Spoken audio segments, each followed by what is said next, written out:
pledge allegiance to the flag of the United States of America and to the republic for which it stands, one nation, under God, indivisible, with liberty and justice for all. All right, well, thanks. Welcome to the November 5th St. Mary City Commission regular meeting.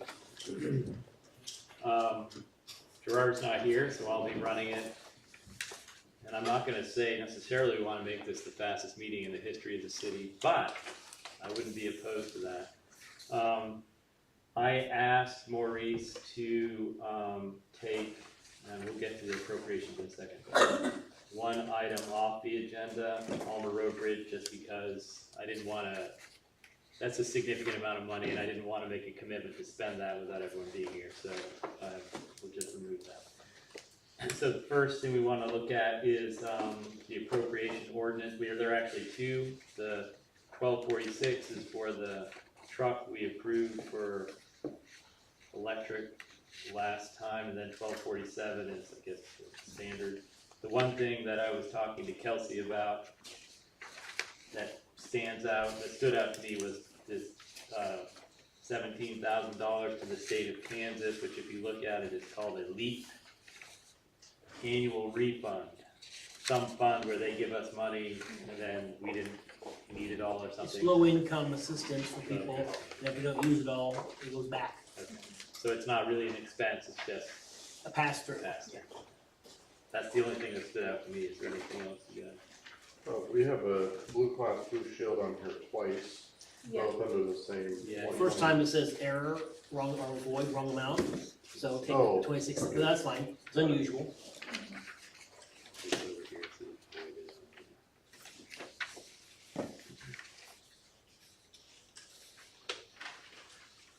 And the Valleyscapes, that was to do the trees. Mhm. Sorry.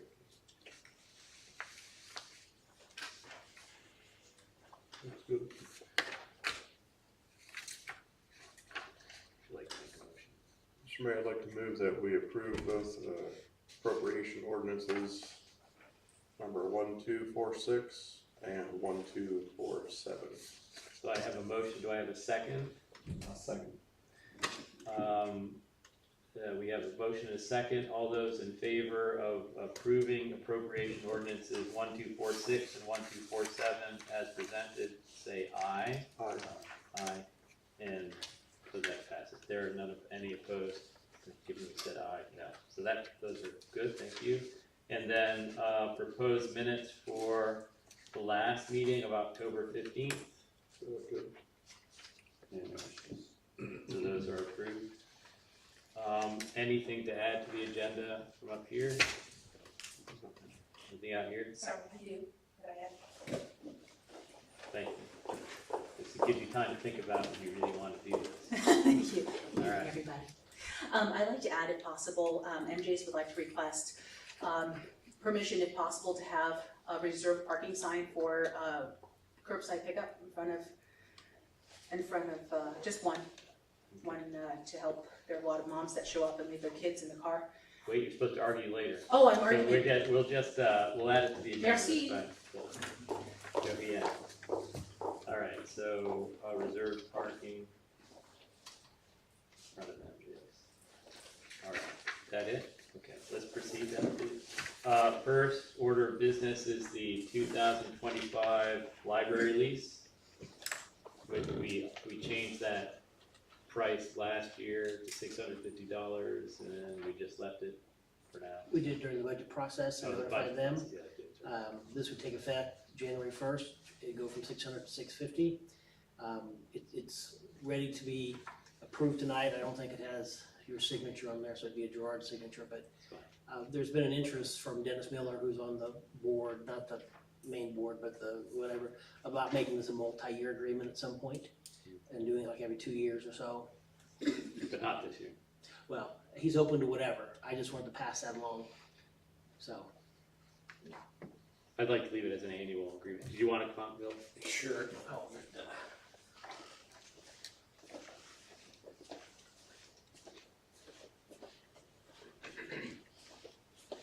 as I read the agreement, it's an annual agreement, but it also has a couple of caveats that I think we'd be willing to visit with either you or the city manager about.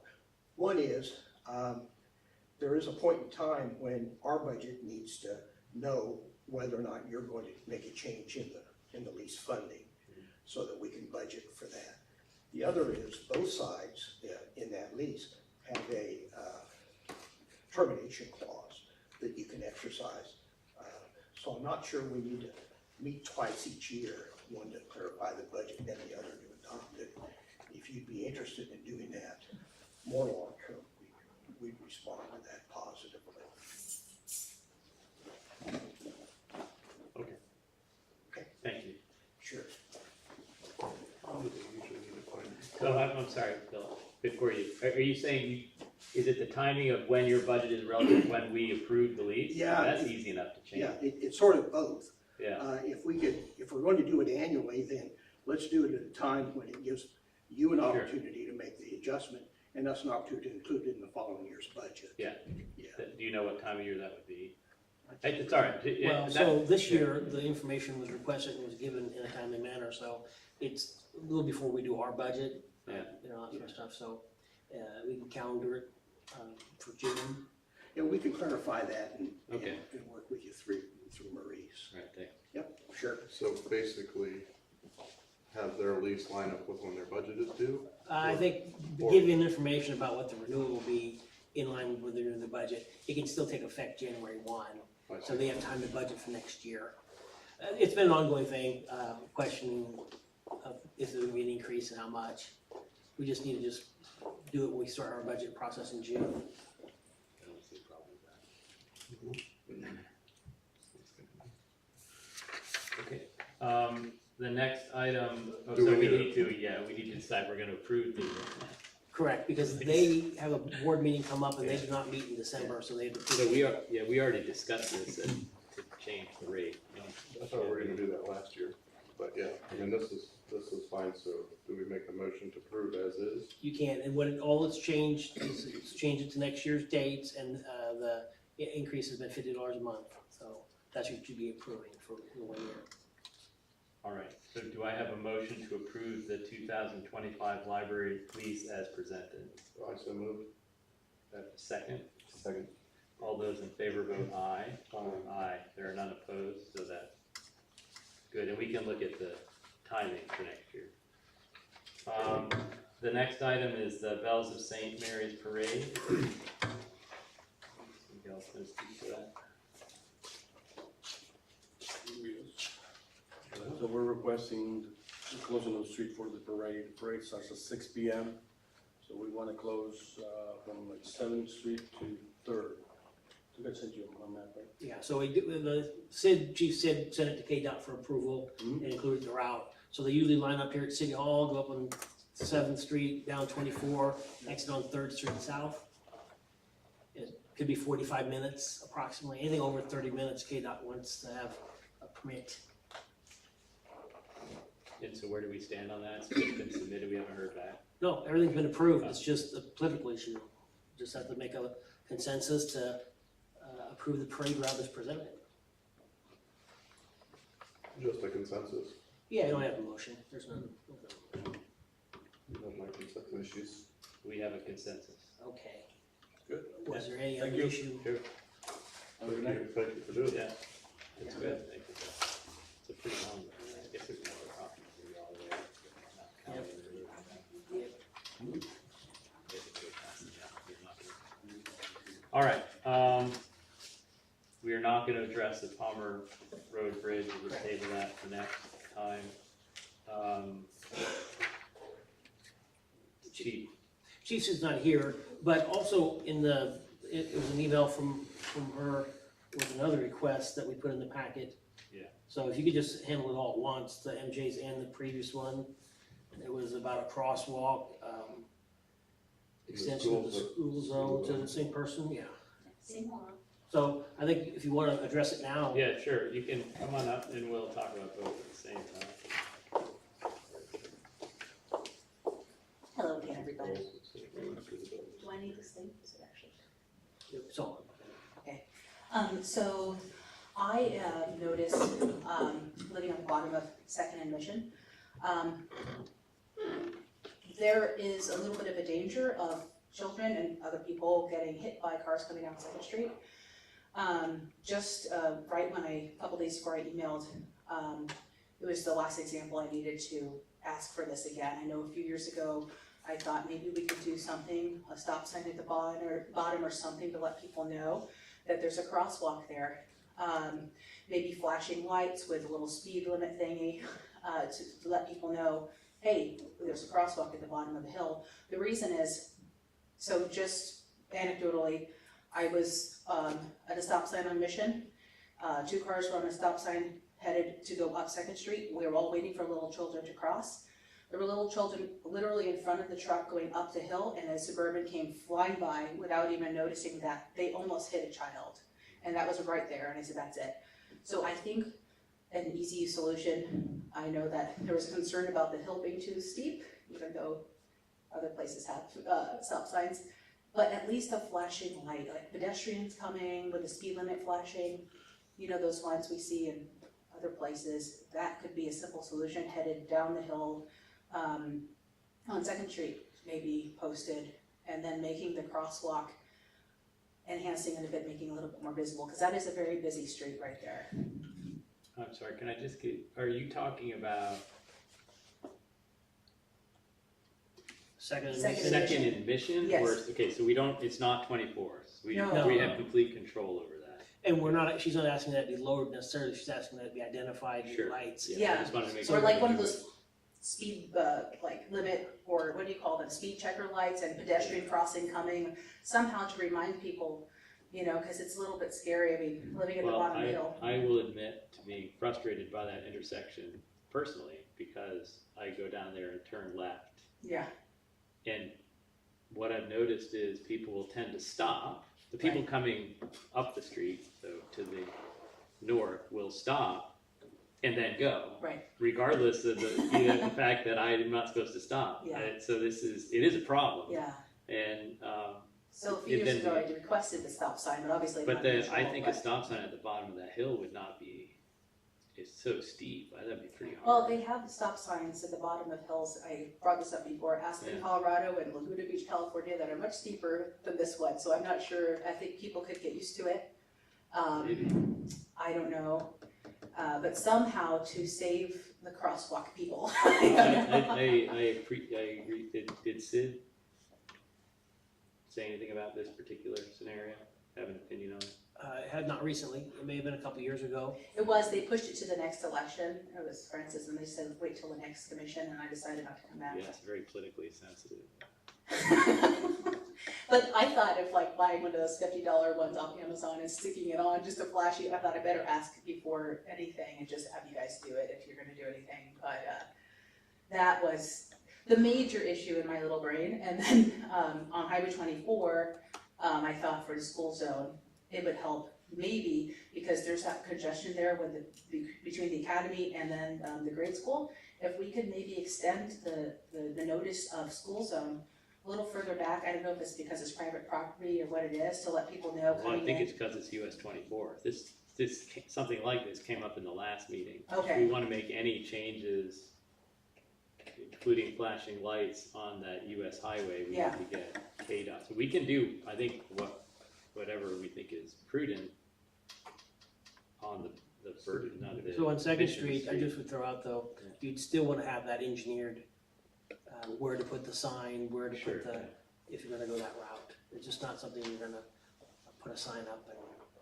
But I know, we didn't talk about, do you know anything about school zones? Is that a KDOT? We moved it one time, but that was, Bob was, Well, that was,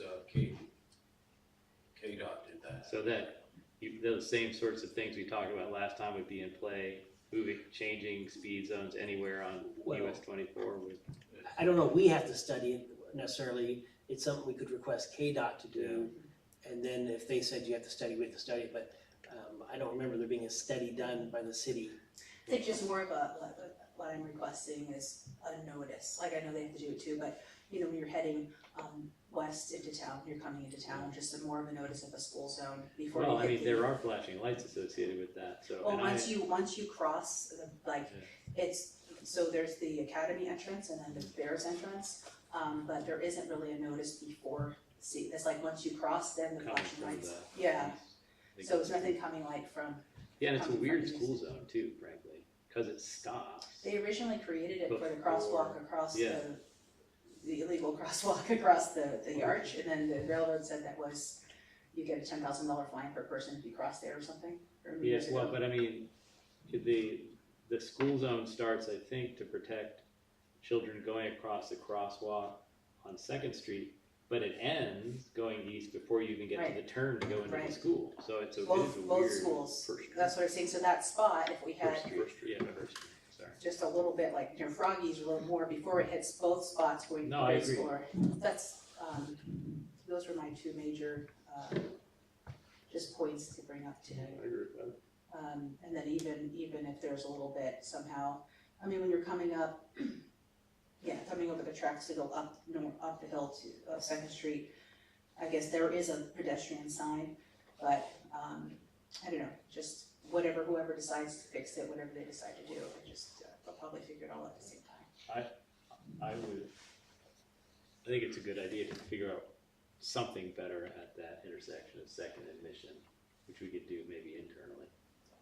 Ask chief, I don't know what the next step would be. He's not at the meeting, but he'll be watching it, so. It's, but then and I think it would be worth asking KDOT to extend that school zone. Cause it doesn't even go to the turn for the school, either one. Yeah. How do we do that? Once again, we can just contact the district office and see what we need Does to. that seem reasonable to you guys? Yes. Why we moved it in the first place? Because of the crossing at the arch wasn't illegal. Well, I don't know, because that's the railroad, and that's the CDOT, and it's not, I think it may have been because it was a crosswalk to nowhere. They don't wanna have a crosswalk to nowhere. It wasn't with the railroad, because they're different entities. I think it was part of an agreement when, because of the golf course and the entry to the academy, grounds way back when, and then they said, well, if they're gonna pave the road or whatever, as part of that, you probably were part of that a long time ago. No, the issue I was saying, why they moved to crosswalk, because it was further down, Yeah, but for some reason they got Yeah, moved. but regardless of the crosswalks, The- school the zone lights, yeah, is a the school separate zone. thing, But- but- slow people down while in school. I understand. and We maybe, would- well, and I know that the chief was gonna probably talk about this a little bit, but maybe somehow a KDOT, it sounds like, but more pedestrian lights on Bertrand, downtown. I know everyone's talking about that, but somehow to notify cars that they need to stop, I don't know, but. Today I just stopped in a stop block, the crosswalk and sort of, I'm crossing, I didn't do that, but I just walked in, to go vote. So, yeah, that's that on that issue. And then Thank we you. could talk about we could talk about your other agenda item now. Thank too. you. This information. So, I help with, some of the marketing for MJ's. And the request was today if we could add, for to-go orders or to mobile app, somehow curbside pickup to give people the opportunity to get a coffee without going in the shop. And, cause there are people who leave their kids in the car and then come in to grab their coffee and go, and it's not really a nice thing. But also it could encourage people on the go, or, people are busy, they don't have to get out, or they might just want a coffee, they have that in a lot of places. But just to add that to the services of the business, and if there's any way to have one spot reserved in front of the business, for that. The only reference point I have on this is that an attorney named Robert Edler asked for a reserved parking space in front of his law office, because a lot of his clients were elderly and had trouble walking. And it just grew from there that then everybody gets one. Everyone should have access. You shouldn't discriminate on who they would get dedicated parking spaces to. Everybody has a good cause. Is there access out back in the alley? No.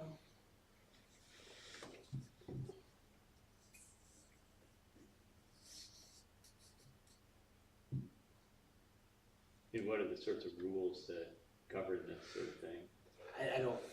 I just know he asked him tonight. I don't remember, if there's a, I've certainly seen this kind of set up other places, Topeka, for example. sure.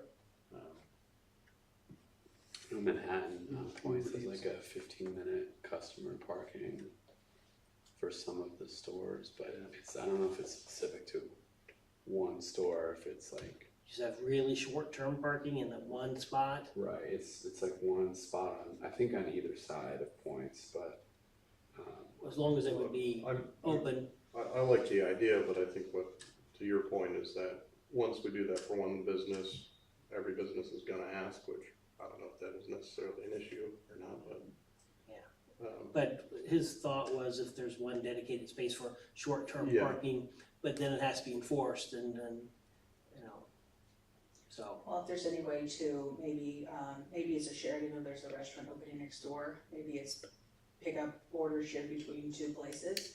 But most places don't have, that type of clientele, you know, for a coffee shop or things like that, and they're going to be long-term, especially when, you know, an attorney's office and things, it'll be a longer-term parking than, you know, 30-second or 5-minute pickup order. So I don't know if that could be, considered as well. It's, the length of time when the parking is reserved for, you know, versus, and it is really, just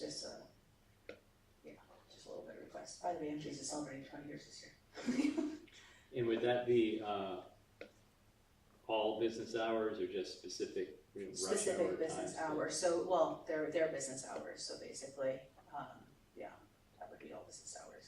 Or if we had to restrict it, you know, if that's a compromise that needs to be made, we could look at that too, but otherwise it would be all business hours. One of the most common pickup. After school, and after school drop off in the morning, and after school pickup in the afternoon. So. those are- So the whole goal for this is, to facilitate the mobile, Mobile so do and online orders. do they go outside Yeah. at all right now? No, They don't, they right don't, now they don't, it is a service that they'd like to start offering.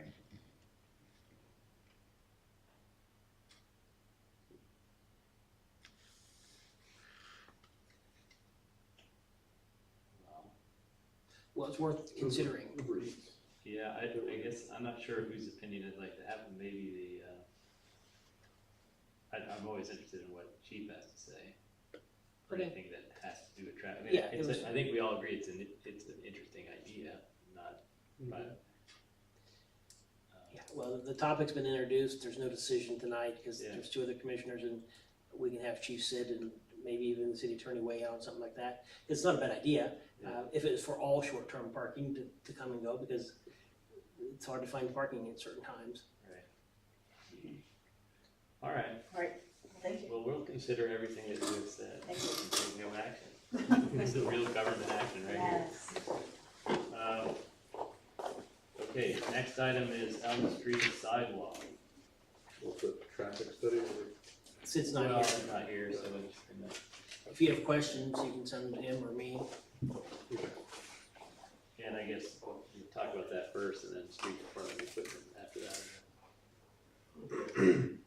So, yeah, Elm Street, we talked a couple meetings ago about checking into a sidewalk going from Sixth up to the first driveway. Having a contractor get a quote for that, and I did, I got one back, and it was pretty outrageous because of that wall there, the hill, the trees and stuff, and it was like close to $20,000 because he'd have to build a retaining wall, footings, and then the sidewalk. And so I did speak to the homeowner that owns that corner house, and she was very receptive to taking all those cedar trees out and the Yeah. brush and stuff. And if we could do that and grade it down to the curb, then we could eliminate a retaining wall for that. That would reduce the price greatly, but, you know, so I guess the first thing is a consensus on whether the city should be taking out the cedar trees and cleaning that up and grading the. So it also created another problem, you'd mentioned that it doesn't let the ice melt and the Yes. snow melt because of the tree. And so at that intersection there is that issue. Not that that has to, mean we have to do the tree removal. So even if we didn't decide to put a sidewalk in, it would eliminate some. You see that as a benefit? I mean, I live near there and I see it as a real benefit to the Okay. city. It doesn't, well, it really never melts. It's Yeah. amazing how long Yeah. ice stays there. So Bob, we would do, the city, your crew would do that. What kind of time would it take to do that and what would be the expense? It'd Other be than labor. a couple days of, city employees, bucket truck and hauling it off and all that. But there was one request she had, if we were gonna do all those cedar trees. There's one maple tree in front of that White House that's kind of leaning towards over the highway, Sixth Street. And she said it's getting rotten on the bottom. If we could take that out, she'd be really grateful for that. Are we able to take it out ourselves? Yeah, it's maybe 20 feet off the curb line. Okay, Is she open to that, like independent of putting a sidewalk in? I think that's what we were saying. I just want to be clear. Like she would take the tree removal regardless whether a sidewalk goes in or Oh, if it's yeah, only. she would like that whole area cleaned up. Okay. She was looking to putting just a fence there, just, screen it a little bit, but. oh, very nice. So it sounds like a public service, sidewalk or not, you'd be cleaning up an intersection, maybe a dangerous tree Right. for just a couple days. There's no problems, he'll schedule that. And then you could grade it such that if we decide to do the sidewalk, it would be ready. I think so. I'd have to get some locates done first. If there's any, like a gas line that's shallow there, or water or something, or fiber optic, then, well, maybe not, but just the way it looks, yeah, it could be graded back, down, enough to eliminate the wall, the retaining wall. I do think that's a safety thing, frankly. Bob, is this something we should get an agreement with her to do? Well, that's what I was wondering, if we need to write something up or have the city attorney, Well, it's probably best so that she knows what we're gonna do, we know what we're gonna do. It doesn't have to necessarily be a commission action item, but if there's a consensus, we'll look into it. And if she doesn't think there needs to be a written agreement, we'll just do it. Okay, I like it. thank you. Sidewalks look great, but in the park, by the way. oh, that. Walking trail? Yeah, that turned out pretty good. There is one low spot, I saw some water standing in it after all that rain we had. That doesn't happen for that. Nah. Only when it rains. It's a major improvement though. Yeah. And the trees. a lot of people- Trees are looking good. Mhm. Did those go in before the rain? Yes, they did go in for the rain. That's good. Excellent. Great time. Yeah, great time. Mhm. Street department equipment. So, yeah, this is the time of year, I know it's kind of late in the year for equipment, but this is now when we're going through our winter equipment. And one of the things that we've been working on is the salt and sand spreader. We have two of them. The one we're looking at replacing is 2011. Now, it doesn't get used a whole lot, it sits most of the year, but when we do use it, it gets a lot of abuse from the salt and the sand. We mix sand with our salt to stretch it out a little farther, and help with the traction, but it's just, there's a lot of moving parts and chains and Would it elevators. work better if you didn't mix the sand with the salt? Would the salt work better? Well, I know the salt would work better, but would it have any, would it help with the life of the equipment, or does that have no bearing? Oh, well, not really, the mixture, no. The salt's what it's hard on, the chains and sprockets and. Where I, just as in case you're, where I grew up, they only used salt, and it melted the ice, it was great. I noticed the ice doesn't really melt around here, so I would be in favor of using just salt personally. I would echo, yeah, a lot of salt where I grew up too. That's not neither here nor there as far as this goes. What's the cost difference? I mean, is that a huge savings? For what, If we were to the use mix? just salt, Yeah, so we get a load of salt, it's like 26 ton. It's around $2,000, and we can double that with mixing sand. We go about 50-50. Yeah. So, I mean, I don't know, we'll get like two to three loads a year of salt. So you'd have to get 4 to 6. Yeah.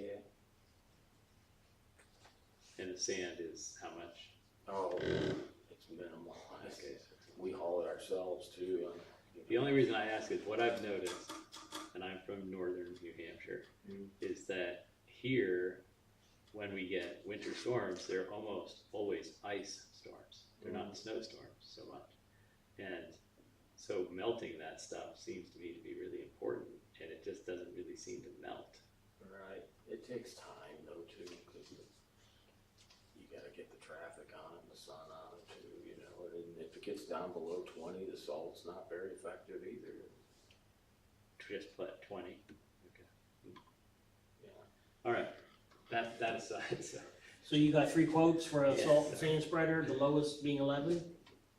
No, the lowest 10, was 360. 10, 10-4 basically. Is it all the same equipment? no, actually, there's 2 from American. One of them is, has a gas motor on it, the higher one, and the cheaper one is all electric. So it's something we've never had before, but when I asked for the quote and asked him for a gas-powered spreader, he's like, oh, yeah, I'd have to order it, but we haven't sold one of them in years. Everybody's gone to these electric ones now.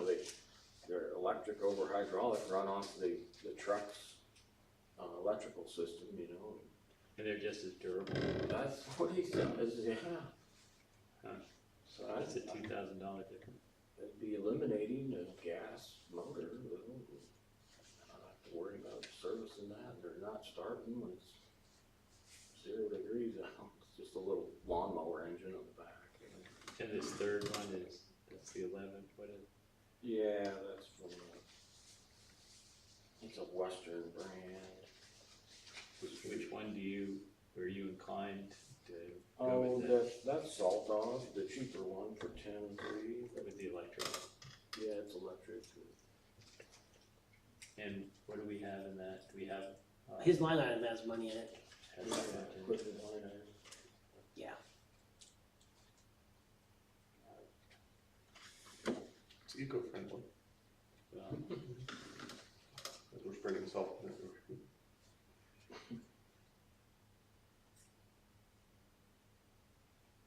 How long have they been using the electric? They've been out for a while, I know, because I got, in 2015 or 16, I think our other one was replaced, and they were just getting introduced then, or that's when I first heard of them, and was just a little skeptical. seems like if you have to special order the gas at this point, Yeah, they must work pretty well. well, and then it comes back with the quote, and he said he doesn't have either one in stock anyway, so he'd have to order them, and he can just have it drop shipped here. Save a little bit of it. They're out of Kansas City, this American equipment company. They're really good with parts too, for all of our snow stuff. They have it here in a few days. Thoughts? Maintenance wise on this, I mean, there's probably not too much maintenance on spreaders for you.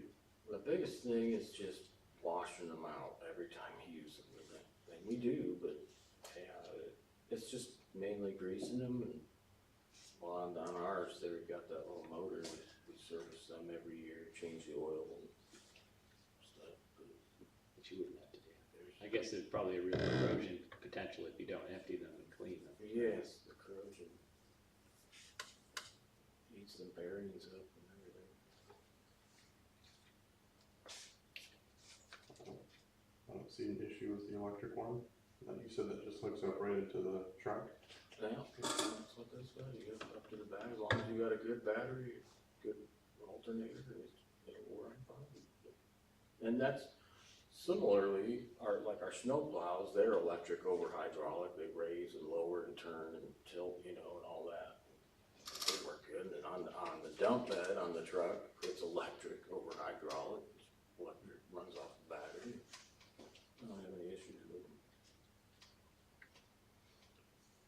consensus? Well, there's a specific one to approve, which one is, I would say, approve it, make a motion. So it seems like the best, we've talked about the best option is the $10,368 electric option from American Equipment. Do I have a motion to approve that spreader? Also move. I second. Second. All those in favor vote aye. Aye. Aye. Very good. Thank you. I don't think we're- Any reports? So the next meeting, we should have the final C-clip payment to go through and maybe close that out. Also, the next meeting is the one that you have to review the budget amendments for this year. I don't know, it's kind of odd. We're still working on the storm damage claims. That might be wrapping up pretty soon for the hail one, and we also did one for the wind. So C-clip, budget, storm damage, those claims are, We'll probably do the bridge next time. the bridge will be on there. Now, so there is in their local, what they call an agreement, it's an interlocal agreement. It reflects exactly what they were asking for. City take it over, 3 spans in the city, 1 span in the county. So there wasn't anything about who the bridge serves or anything like that in there. So it was I looked at the draft copy and I don't have one to present, but I can get you one. And then we're also going through the employee health insurance renewal. The initial increase is estimated at 46%, budgeted 20%. 46%. Yeah, so I'll have more on Is that. that just because of population claims or just the world of insurance? Well, there's a number of factors, one being the nature of the market, 2, the pool we're in, 3, our actual usage. And what's our helper say about that? Well, he's looking into it, that's why I said that was just our initial one with Blue Cross. He's looking at other options and be doing that. I just wanted to keep you up on that, so, 46%. yeah. So those are the only reports that I have. All right, well, it might be that sad time of night if anyone has a motion that he'd like to. Mr. Mayor, Mr. Vice Mayor, I move to adjourn. I have a motion to adjourn. Do I have a second? Second. And all those in favor? Aye. Aye. The meeting is